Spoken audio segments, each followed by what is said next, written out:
Hey guys, this is Hassan. Um, I recently decided that I'm going to be making a few videos um, that will be going through our syllabus for the anatomy exam. Um, the the purpose of this will be, hopefully, it'll be a good review for me, as well as helping out my classmates who just want to uh, find some more information on the questions or don't know how to articulate questions, or just find some questions difficult. Hopefully, you can help with that. Okay. Um, I'm going to be starting on section D, which is topography.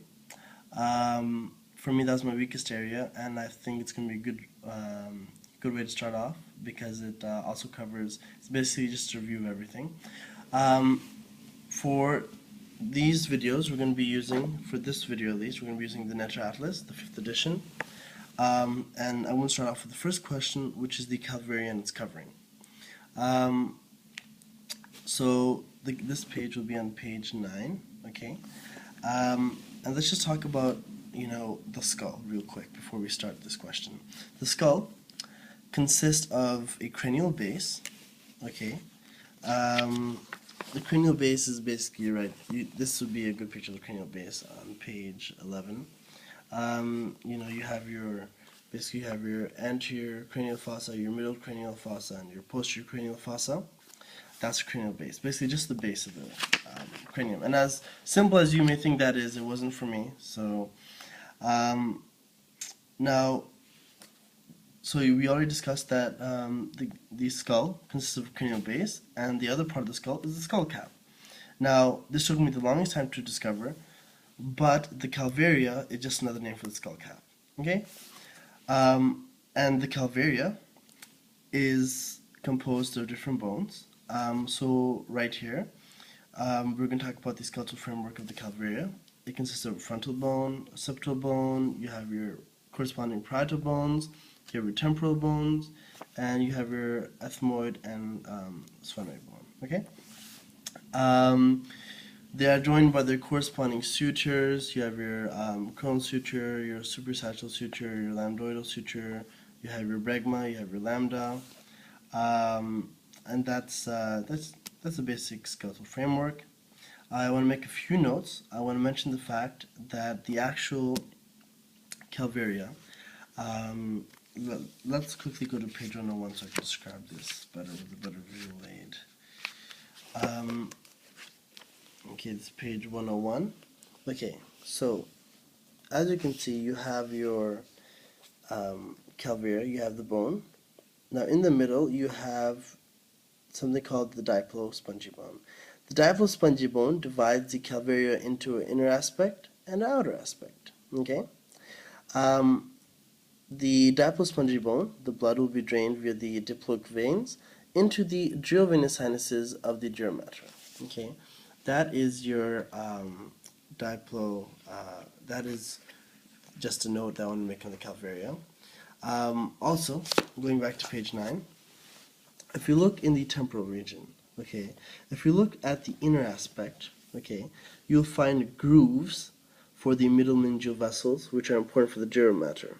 Okay, so right here, you have your grooves for the middle meningeal vessels on the inner aspect of the temporal region. Okay, now that's the skeletal framework, summed up pretty well, I think. Now we're going to go back to page 101, and now we're going to discuss what actually lies on the Calvaria. For those of you who don't know, I just found this out just recently. The acronym SCALP actually, it just talks about the layers that cover the Calvaria. So S stands for skin. Okay, you remove that and you're going to end up with the subcutaneous layer, which is C, connective tissue. Okay, in this layer you'll find veins quite frequently. Beneath that layer, so we talk about SCA. A stands for aponeurosis. You have your Gallia aponeurosis. The Gallia aponeurosis will serve as insertion for occipitofrontalis muscle and the parietotemporalis muscle. Beneath that, you'll have SC. L, loose connective tissue. So beneath the galla pneumatica, you have your loose connective tissue, and then you have, lastly but not least, your P, periosteum. Another word for it apparently here is pericranium. Basically, periosteum just covers the actual calvaria. Okay, so that is a scalp. And now let's talk about the quickly talk about the neurovascular supply of the scalp. Okay, so right here in the occipital region, I'm just going to use this visual aid. I don't know if it has the details or not, but in the occipital region, the arterial supply, you'll have the occipital artery of the maxillary artery. For the temporal region, you'll have the superficial temporal artery, which is also a branch of the maxillary artery. And then in the frontal region, you have your supraorbital and your supratrochlear arteries, which are branches of the ophthalmic artery. That's pretty much it for your arterial supply. Let's quickly talk about the venous drainage. For the venous drainage, you just really have these superficial temporal veins, which drain into the external jugular. Okay. Then now we're going to talk about the actual innervation of the calvaria. It's not that bad. It's actually very simple. You have sensory innervation and you have motor innervation. Let's talk about the sensory innervation. Sensory innervation, you have your supraorbital. Okay, you guys know that the supraorbital is a branch of I believe it's the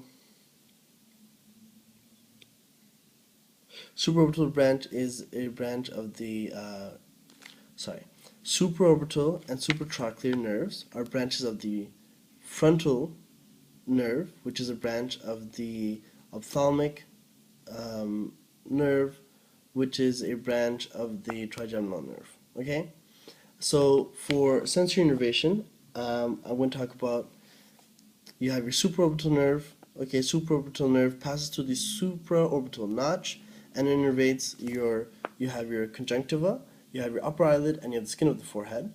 Okay, then you have your auriculotemporal nerve, and it makes sense because remember earlier we talked about the middle meningeal vessels. In your auriculotemporal nerve, the middle meningeal artery will pass through it, and the auriculotemporal will innervate three things. It's going to innervate the temporal skin, it's going to innervate the external acoustic meatus, and it's also going to innervate the tympanic membrane. And then last but not least, for the sensory innervation, you have your zygomaticotemporal. Zygomaticotemporal innervates the temples. Okay, now you have your motor innervation. You have two things. For motor innervation, you have your facial nerve. Okay, and you have for the other nerve for motor innervation, you have mascatory mandibular branch of the mandibular nerve. Okay, which is of trigeminal, and the mascatory branch innervates mascatory muscles. So in the temporal region, you'll have your temporalis muscle, and that will be innervated by the motor mascatory branch of the mandibular, and you'll have the facial nerve, and facial nerve always innervates muscles of facial expression, and the galla pneumatica is important for that. Therefore, it's going to innervate the galla pneumatica, and it's going to innervate just auricular muscles. So once again, motor innervation, facial nerve, and you have the motor mascatory branch of the mandibular. And for sensory innervation, you have three. You have supraorbital, you have auriculotemporal, and you have your zygomaticotemporal. Okay, and that's your neurovascular supply for the scalp, and that should cover the first question.